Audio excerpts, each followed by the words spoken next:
Nama jechuun maal jechuudha? Nama jechuuni nama yaaduu fi ajaa fi gaarii adda baasee beekuudha jedha mata dureen kiyya har'a. Buleen kiyya wanti isinii qabadhe dhufee jechuu barbaadeetanii. Please like, share, subscribe gochuulee hin dagatinaa. Mana kanaa fi warri haaraa taatanii subscribe gochuu, like gochuu hin dagatinaa. Warri haaraa wajjin hojjetaa jirru immoo like fi commentii babbareedaa barreessuu hin dagatinaa. Yaada qabdannaa barreessaa. Salaamatan dagannee assalaamu alaikum wa rahmatullahi wa barakaatu. Jaalatamtootaaf kabajamtoota hordoftootaa Fadiilaa Kamaal. Akkasumas ashamaa harka fuune jaalatamtootaa fi kabajamtoota obboleeyyan kiyya kan hin kabajuu fi kan hin jaalladhu. Kan amantaa kiristaanaa hashamaa baga nagaan dhuftanii isiniin jedha. Hundumti keessanuu nooruu anaa dhufu isiniin jedha. Amma mata dureen har'a isinii qabadhe dhufee maal nuu fiddee dhufte yoo jettanii har'a mee waa xiqqoon dubbadha. Innis maanni nama jechuun maal jechuudha jedha. Namuma jechuun maal jechuudha?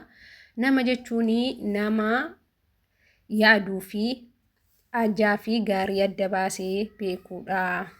Innis maanni yoo jettan nuti tokko namni tokko gaafa uumamu nuti gaafa uumamnu bineensa irraa kan taanee uumamnee fi yaaduudhaan nama jechuun amma matsaafaa hawaasaa kutaa 6ffaa keessatti yaadattan ta'e sappimeerri jechuuni nama yaaduudha jechuudha. Matsaafaa hawaasaa kutaa 6ffaa keessatti na of galcha. Kana yoomuyyuu hin dagadhu barsiisaan kiyyaa barsiisaa Waaqtilee jedhama. Sappimeerri jechuuni nama yaaduu jechuudha. Nama yaadatu bineensa irraa adda nu baasa jechuu barbaadeetanii obboleeyyin kiyya jaallatamoo fi kabajamoo. Amma nuti maal yaaduu qabna?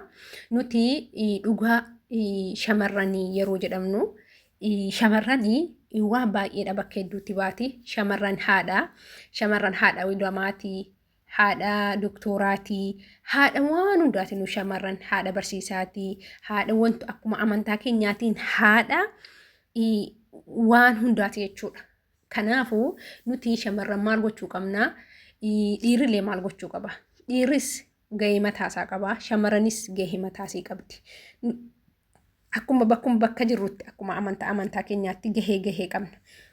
Gahee keenya bahachuudhaaf immoo maaltu nu barbaachisa yoo jenne gahee keenya bahachuudhaaf yaaduu nurra jira jechuudha.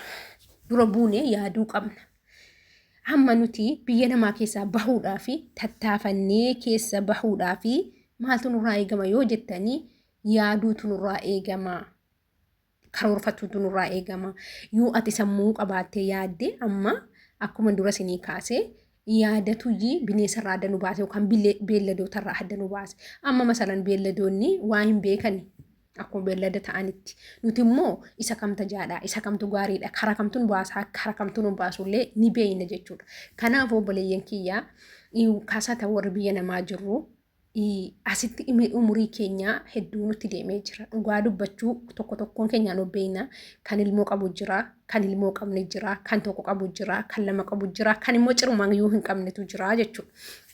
Kazaa inni ilmoo qabusi galee kan biraa itti dabalachuudhaaf isii sana guddifachuudhaaf yaaduu qabaa, tattaafachuu qabaa jechuudha. Maaliif akka nu biyyan carraan nu qaqqabe kuni ilmoo keenya qaqqabe waan ta'eef maaliif nuti carraa barumsaa dhabnee yerootti fayyadamuu dhabnee kaasatan irra hedduun keenya maatiin keenya nama akka mataa kiyyaatti ta'e nama barumsaa beeku miti waan ta'eef namni qo'adhu jedheetti si dhaqi mana barumsaa malee namni qo'adhu jedhee irratti si dheekkamullee irratti nama rukutullee irratti nama lolullee hin jiru yeroo keenyaa jechuudha.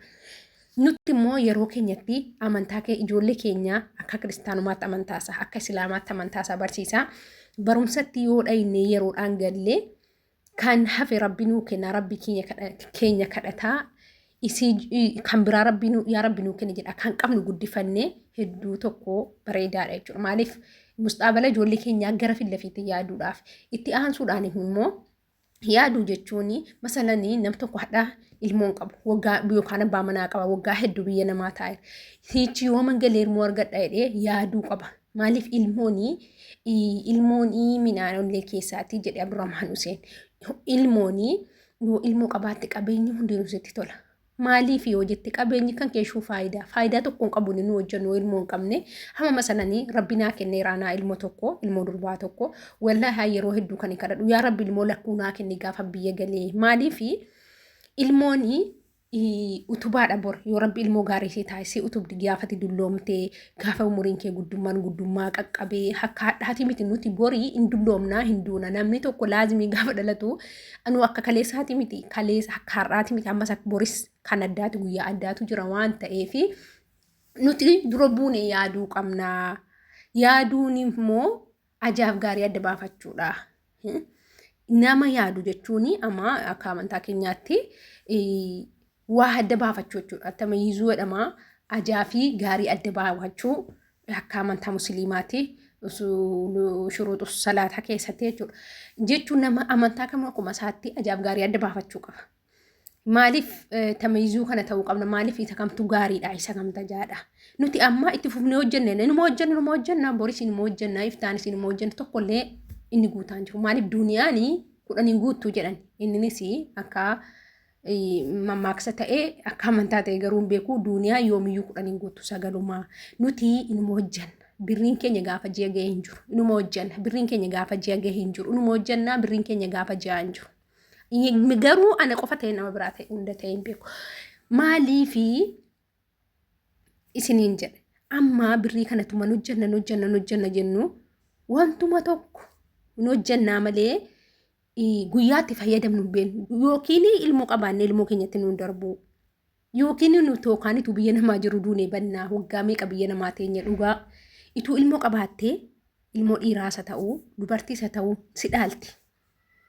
Ammas immoo ilmoo dahuu qofaa miti faayidaan qabu. Anumaa wajjin obboleeyyin kee jaallatamu ilmoo dahuunii faayidaan qabu. Maaliif deenyee ganne nuti warri deenyes warra akka kooti deenyee ani amma nan deeme malee hin guddifne.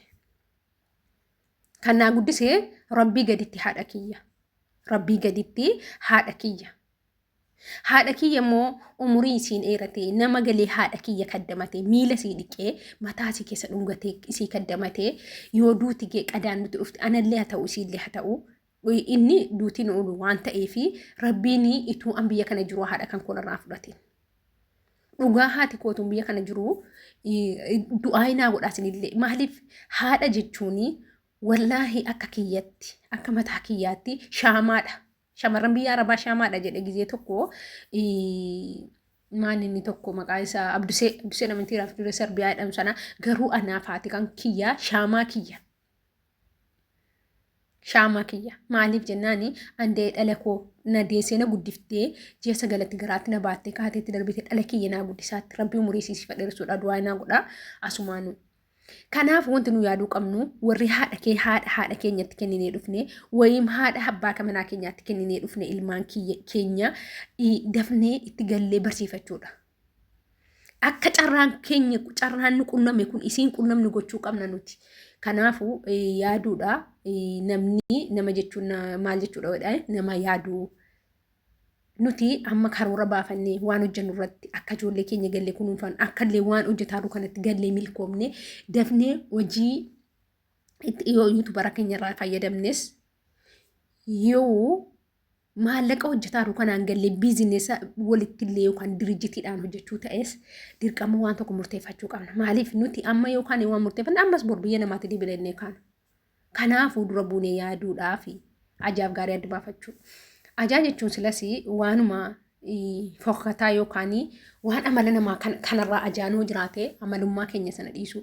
Itti aansuun nuti amma alhamdulillah dhugaa dubbachuu ijoollee wajjin hojjetaa roos ta'e ijoollee karaa waliin beeknes ta'e jirra ijoolleen mana Arabaa keessa safuu ofii eeggatanii naamusa ofiitiin dalagataa jiran ijoolleen miidiyaa kanarraa sammuu mataa keenya maqaa keenya nu nyaatanii dhiiras ta'e shamarranis ta'e ni jiran kaasatan dhiironni keenya yeroo ammaa hojii hin taane walirratti hojjetaa nu amantaa ofii deeggatanii oromummaa ofii deeggatanii safuu dhabanii yaani namummaa ofiillee deeggatanii ajatanii jiran jechuudha. Dhugaa dubbachuu ta'e ajatanii kaasatan wallaahi rabbiin balaan rabbii jaratti bu'u ani jaraa du'aadhuma rabbiin jaraa qajeelchuun jedhu nama safuu cabsee silas qajeelaan jiranu baraan kana balumtachi gaditti bu'u. Sababa balaa akkasiitiin nuti Itoophiyaan bakkuma dha inni itti miidhamna numatu wal miidha nama biraatii miti nuti dura kabajaa waliin kennine waan ta'eef nama kabajaa walii kennee badii keenya irraa illee baratu nu haa godhu. Nama jechuun ammasii nama badii ofirraa baratedha. Nama deebi'ee badii obboor kaleessa waan hin taane waan rabbiin hin jaallanne hojjetee har'a immoo irraa toobbatee yaa rabbii kiyya naadhiisi akkuma amantaa isaatiin naadhiisi jedhee nama irraa toobbatee irraa rabbii isaatii qulqullaa'etu nama gaarii jedhama. Nama gaarii ta'uudhaaf immoo dura nuti yaaduu qabna. Dura nuti yaaduu qabnaa jechuudha. Maaliif jennaani yoo ayyaana nuti akkamitti nama nagaa taanare yoo sammuu keenya dalagne laazimii sammuu keenya dalaguu qaba. Akka buluun sirbaan morma nama jallisaa jedhan. Akka isaa dubartii baddeessaa ullatteen akka baluu ta'uu qabnu. Amma kunis matsaafa afaan Oromoo kutaa 6ffaa boqonnaa 6 keessa jira. Akka baluun sirbaan morma nama jallisaa akka isaa dubartii baddeessaa ullattii jedhan.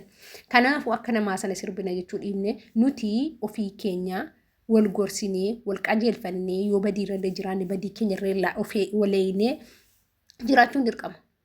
Masalanii obboleettiin kee tokko yoo isiin badii dalagaa irratti irraa dhorkuu siidhuma wajjiniin dhalatte obboleettii jechuun orma kan biraa isii bakkee obboleettummaa isa walitti dhufne amma walitti dhufneedhaan jiru obboleettuma wajjiniin dhalatte yoo isiin gorsinaan didee obboleessas ta'u obboleettis ta'u ofirraa kuttee achi gatuudha. Maaliif ati qabiriitti galta isiin qabiriitti galti.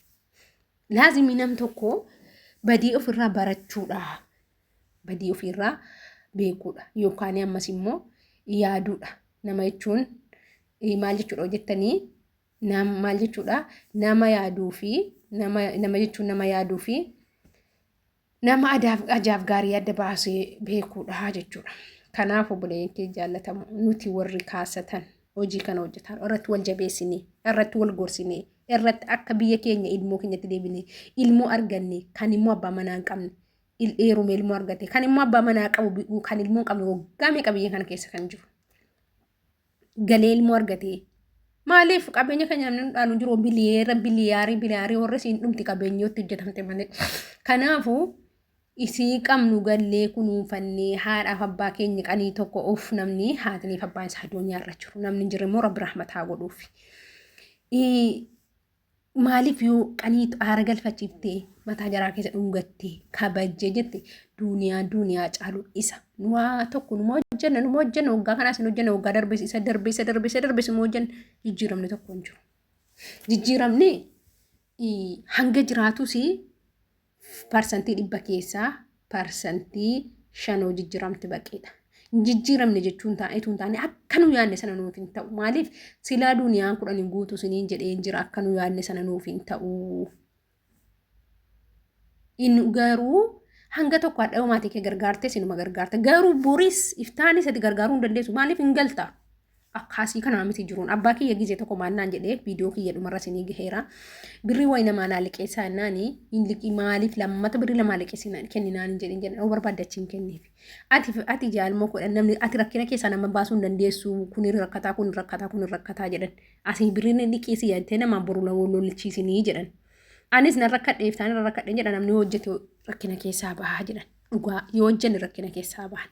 Garuu biyya keenyatti akkuma asitti hojjenne waan qabnu gallee biyya keenyatti walii galtummaan dirjitiidhaan hojjenne rakkoo keessaa baanaa isin jechuufan jedhee obboleeyyan kee jaalatamtootaa fi kabajamtoota yaanii nuti yaaduu qabnaa ajaaf gaarii adda baafachuu qabnaa waan nu amala keenyaan taane waan aadaa keenyaan taane waan safuu keenya balleessuu ofirraa achi fageessuu qabna. Kanaafuu shamarran keenya jaalatamtootaaf kabajamtoota kan waliin hojjetaa jiru obboleeyyan koo kan amantaa waliin qoonne kan gosaan adda hin qoonne viidiyoo kana hanga dhumaatti dhaggeeffadhaa. Please like subscribe gochuu hin dagatinaa. Yaada qabdan comment jalatti naa kennaa. Komii qabdanus naa barreessaa. Dogongora jirus immoo na sirreeffadhaa. Waan ani hin beeknes immoo na barsiifadhaa isiniin jechuu barbaadeetanii hamma viidiyoon kiyyaa dhumarra gahee jira waan ta'eef waan na dhaggeeffattaniif illee galatooma. Wallaahi immoo naaf golchaa. Assalaamu alaikum warahmatullahi wabarakaatuh.